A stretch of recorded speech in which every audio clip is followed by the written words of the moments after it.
Hey, this is Rob Travels with Dottie, and I am on my way up to a new campground for a couple of days up near Eagle Nest. And we've changed things up a little bit. George is next to me, and Dottie is in the back seat. She doesn't seem particularly bothered by it, but that's what's going on. We're at a construction. So you usually got to wait about 20 minutes, but that's okay. I'm retired. I got the time. So this is kind of the rough part of the trip today. It's a very rough road, very narrow, and you have to be really careful about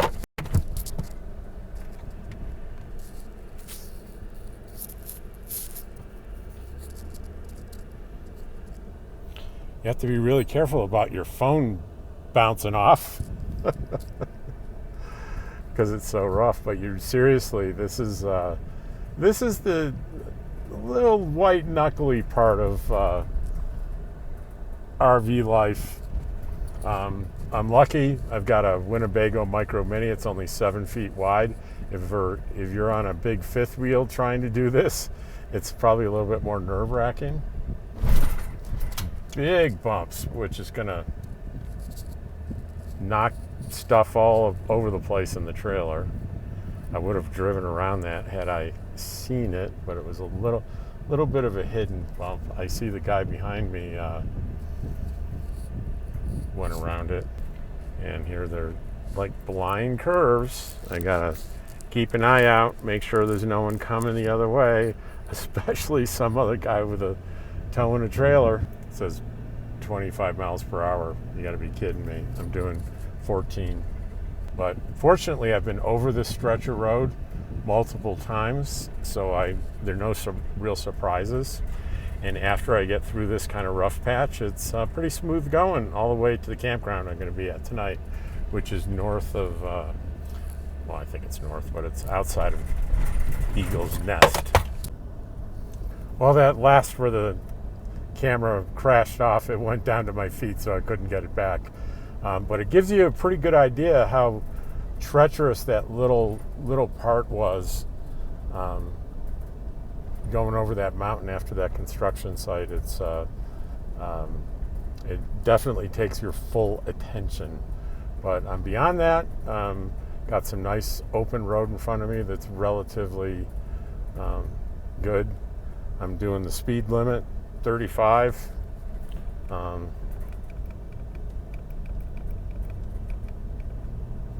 Now I'm doing 35. I was doing 25. The people behind me were a little frustrated. But you got these cattle guards, and suddenly without warning, there's a sharp turn, so you really got to be careful. I'm trying to be careful. And there's no shoulder. Actually what I can do is I can pull over here, and I can let all these guys by me. That's exactly what I'm going to do. I'm going to let all these cars by me, and then we'll have a nice easy ride into town. So here we are coming into the heart of Angel Fire, New Mexico, and I have at least one or two videos on this place. It's pretty cool, but I just came on here to say I saw a SUV, and I'm going to pull in here for some supplies. I saw an SUV from the fire department that said on the side of it, Angel Fire Fire. I guess there's no other way to say that. But I thought it was kind of funny. Not funny. It's not funny, but odd. Angel Fire Fire. This one will probably go up today. Oh, well, this is Debra. We're waiting for Frugal to come down. But you guys got to check out this river. You look at the river, it looks like a pretty normal, everyday river out west someplace until you look up. Check this out. Look at that.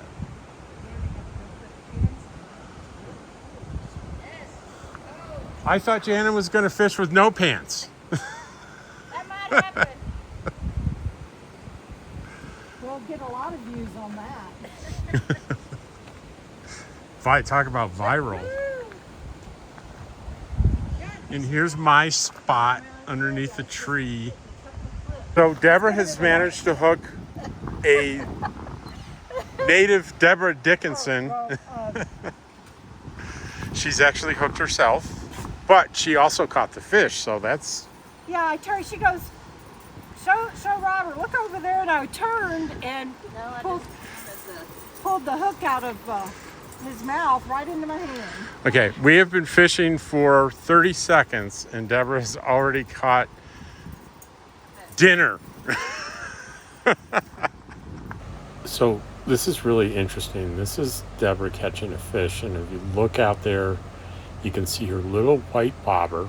Watch that, and you see it gets, there's a little splash. That means it's, she's getting a hit from a fish. But look how gentle she is with her movements, and she's just really patient, and she's gonna wait until it absolutely takes the hook. And look at this, she got a fish. And that's really worth watching if you're a beginner fisherman or fisher person, because her technique is really pretty flawless, and there's a lot of subtlety to it. And there's the fish. Hey, buddy. Hey.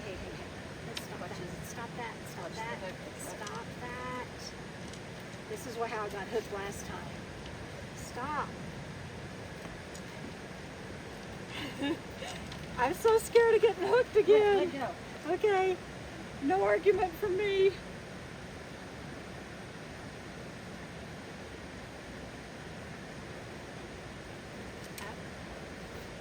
Oh, you don't want me to do that.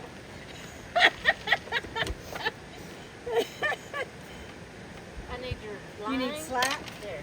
That's.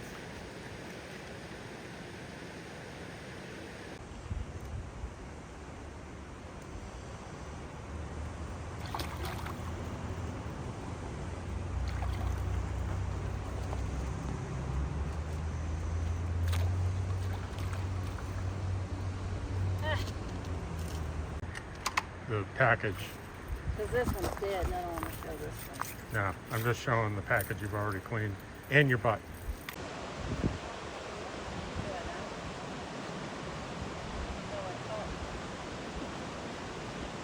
I don't have one. I thought something else.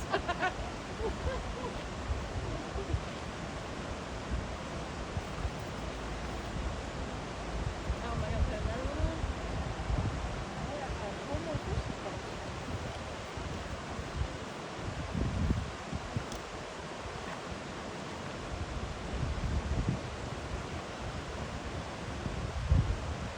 Keep filling.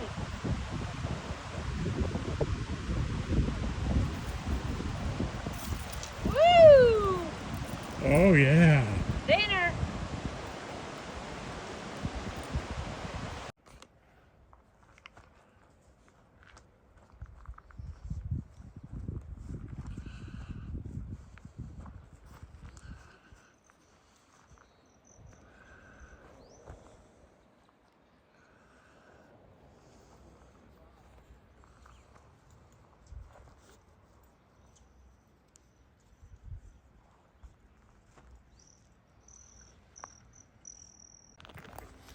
Well, this is the next morning. Early in the morning, Dottie and I going for a little walk.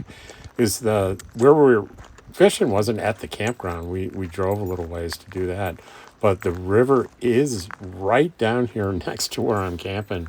And I hadn't had a chance to go look at the river here, and that's what we're gonna do right now. And here it is.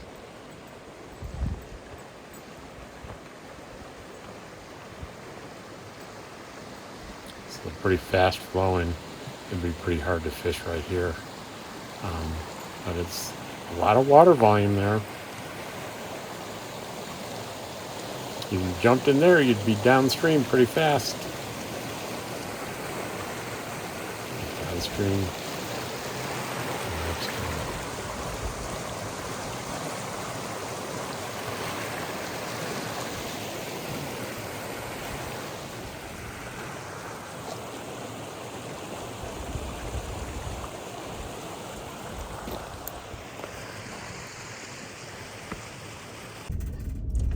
Well, as you can see, this is Taos. Back again. I'm traveling through here on my way to my 2-week stay, actually 13 days, almost 2-week stay, at Heron Lake State Park. And that is about 83 miles from here. So those of you that have been following me might remember that one of the last times I was in Taos, I brought my Dell laptop in to be repaired because it wouldn't power on. And as soon as I walked in and he plugged it in, it powered on and it was fine. So I took it home, I powered it on, and then the next morning the same thing happened again. And I tried plugging it into different power sources, leaving it in for a long time, unplugging it for a long time. I tried everything that I could think of, and it still wouldn't power up. So I called the guy in Taos and said, hey, I'm coming back through next Thursday. Can I drop it off to you and maybe you can figure out what's going on with it? And then you can mail it to me.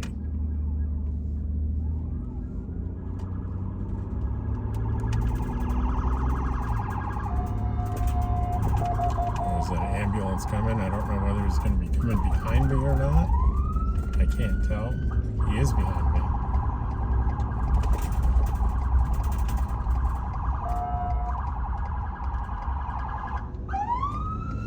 He was behind me. And he got around me. Anyway, back to my story. So I'm sure you're going to guess what happened. I went to the place. The guy wasn't there, his wife was, so I gave him everything. I gave her the laptop, and she wrote a note to her husband and everything, and I'm sitting out in the car about to leave, and she calls and she says, it powered right up. I don't think there's a problem with it. And I went in and I looked at it with her, and sure enough, it was powered on. The battery was 23%. And I just thought the best thing to do here would be to just take it, and I've got an inverter in the truck, so I've got it charging in here. I just don't know.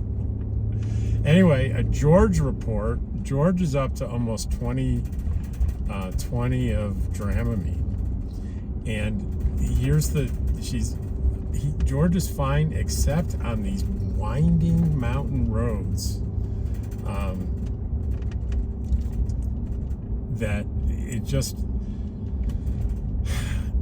gets him so sick, and I've been feeding him very little the day before, so the vomit was like very brief and very little, and it looks like he's asleep now because we're in Taos, we're not on winding roads, and unfortunately I think that the Highway 64 between here, the 82 miles I have to go, is going to be winding mountain roads. So maybe I'll stop when he definitely telegraphs when he's sick. He makes a kind of odd meowing sound. So hopefully when I hear that sound, there's a place I can pull over. When it happened here between Angel Fire and Taos, there was no shoulder. There was no possible place to pull over. But hopefully that won't be the case, but I'll keep you updated. Probably, unless I see something extraordinary in this next 82 miles, I probably will pick up this video when I arrive at the Heron Lake State Park, and I'll check in with you later. So just to show you, this is George on the straightaway highway. He seems perfectly fine, resting, probably sleeping. And as long as we don't do those windy roads, he seems to be fine. So we're still working on it. So I didn't realize this was coming up, but this is the Rio Grande Gorge Bridge. And I can't see much of it because I'm driving, but you can. So check it out.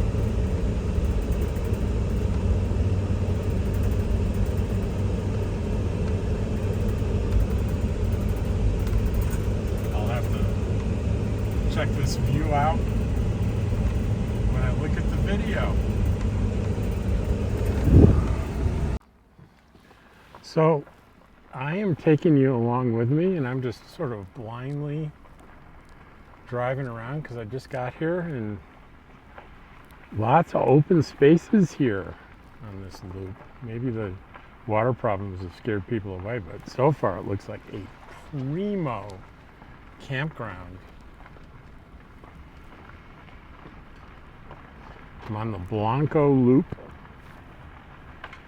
So there's a pull-through site with electric.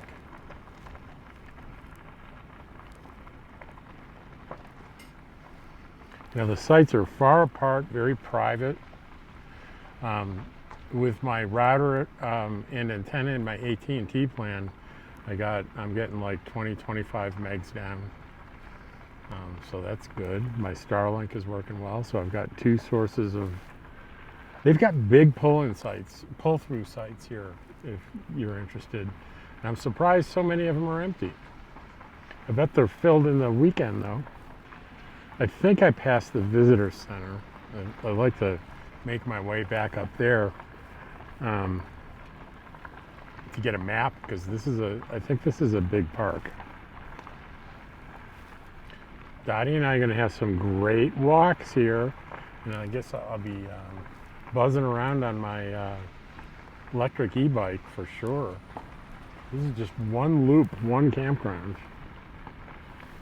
and I haven't seen the lake yet. Let's see. Might be fun if I got lost. What do you think? Got a quarter of a tank of gas and an e-bike in the back, and a dog. I took Dottie with me. She's riding shotgun. George did really great. There was a little hiccup. I gave him extra, almost the 20 milligrams of Dramamine. That's almost a full tablet, and he did much better. I noticed if there were switchbacks in the mountain, he does really bad. And there was a stretch between Angel Fire and Taos that was about 20 miles. And at the end of it, I heard the familiar sound, and he started retching. He didn't throw up much because I purposely did not feed him much the day before. And after he kind of retched up a little bit, he calmed down, and especially when we got out of the switchbacks. Now, mind you, I would have absolutely stopped, but there was literally no place to stop, no shoulder, no nothing. But when we got through that, he went to sleep, and he seemed fine. And then when we got to camp here, I put him inside, and instead of, like the other day, he just ran to the hidey spot under the recliner and would not come out, was hissing at me, and was just miserable. But he didn't even hide this time, and he was friendly, and he ate, and he drank, and I'm pretty encouraged by that. So what do we have here? It says do not enter there, so that's useful because it gives me only one way to go. And hopefully I can put on the AC a little bit here. It's about 88 degrees. Oh, here's dumpsters. Okay, that's helpful. That looks like another loop. Willow Creek reservation sites. Okay, or that way. We'll check that out later. So we got Willow Creek dump station. All right, I need to know where that is.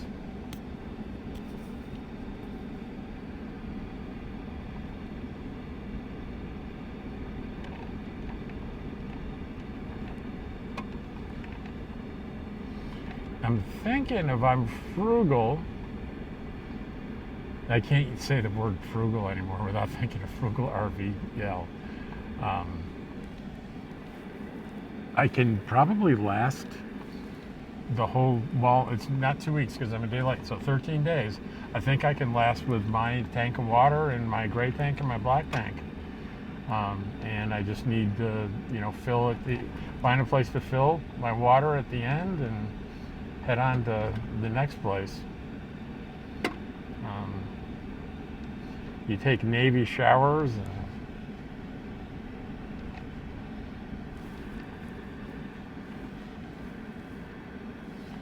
I think I'm gonna go left here. I think the visitor center is right up here. I'm gonna go check that out.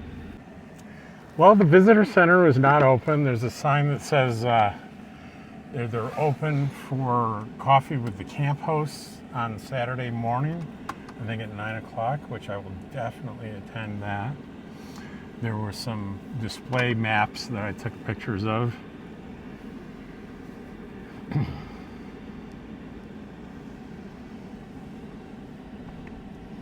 And so Saturday, today's Thursday, so Saturday I will show you what the inside of the visitor center looks like and what the camp hosts have to say. So this is definitely the road I took coming in today to the camp. And I didn't film it because I was on the phone with my friends Dave and Regina from Texas. And I didn't want to get off the phone with them. It's so great when I get to talk to them. So I turned right here and followed the signs to my loop. Willow Creek and Blanco Campground to the right. But I believe if I keep going here, I'm going to get to the Heron Dam, which will show us the lake. This is the dam. Oh, yeah. Okay. We're here. I was going to say something broke. It was my stove, and I spent about 20 minutes trying to find a screw that's the right size and repair it. But let's we'll leave out of here because it's kind of hot outside. It says it's 95. Holy mackerel. So we're going to walk out and take a look at this view, which is really, really cool looking. Heron Dam and Reservoir. And there it is. Let's walk here a little further, get a little bit better view.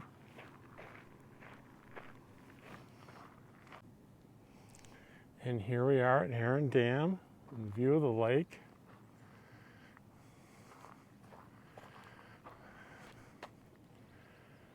Oh, there's an overlook there. Maybe I'll drive to that. Okay, guys, we're gonna go check this Rio Chama overlook and see what that's about. I think we'll park under this tree for Dottie, a little shade.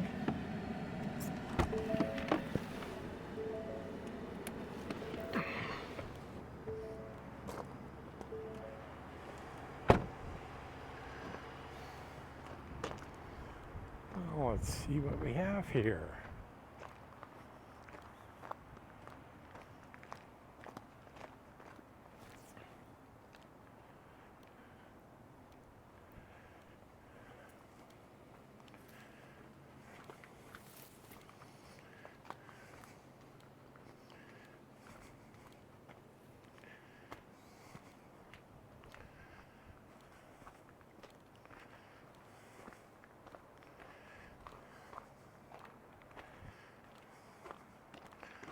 Well, there's something.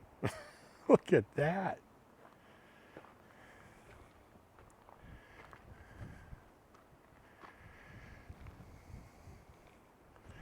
Now, if I were young and stupid, I'd go over the wall and sit on the edge of that and take a picture, but there's no chance that I'm getting even near the wall. Try to zoom in on the river down there. Look at that.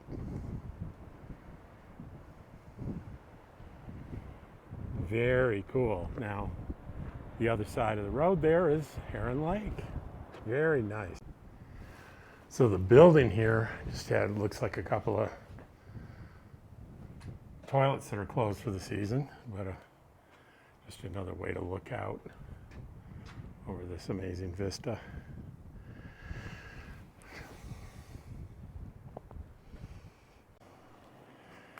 And there's a view of the lake on the other side.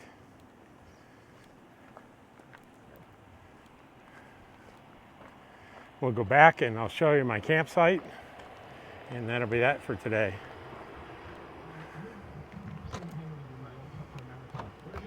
And there's Dottie. Say hello, Dottie. Control room monkey. Dottie. This morning. Okay, this is where I came in when I first got here. Straight ahead looks like there's a boat launch out by the lake. You know, I thought of one really good tip when you're driving an RV, and especially pulling a trailer. I noticed that when you're driving a car, you can momentarily take your eyes off the road, and when you look up, if you're off course, you can kind of jerk and get back on track pretty safely. But when you're towing something, that jerk motion can really send you into a lot of turmoil, and it's a really super bad idea. So the tip of the day, towing an RV, towing a trailer, or driving any RV for that matter, but in particular a trailer, is keep your eyes on the road. Really, don't even take your eyes off the road for a second. And I didn't realize it, but I was coming up in the loop. I'm the first one on the right, site 24, and I'm right next to the camp host, which could be very convenient if I need help. Camp host is right next to me. Lots of nice trees. There's no one on the other side of me and no one behind me. And there's trees between me and the camp host. So it's pretty cool. I will take you all the way out there and show you the back of the site too. And I'm gonna bring Dottie with me. You wanna come, Dottie? Come on. Come on. That's a good girl. Come on. You can get down. Good girl. Good girl, Dottie. And there's my Dot. There's the Dottie girl. And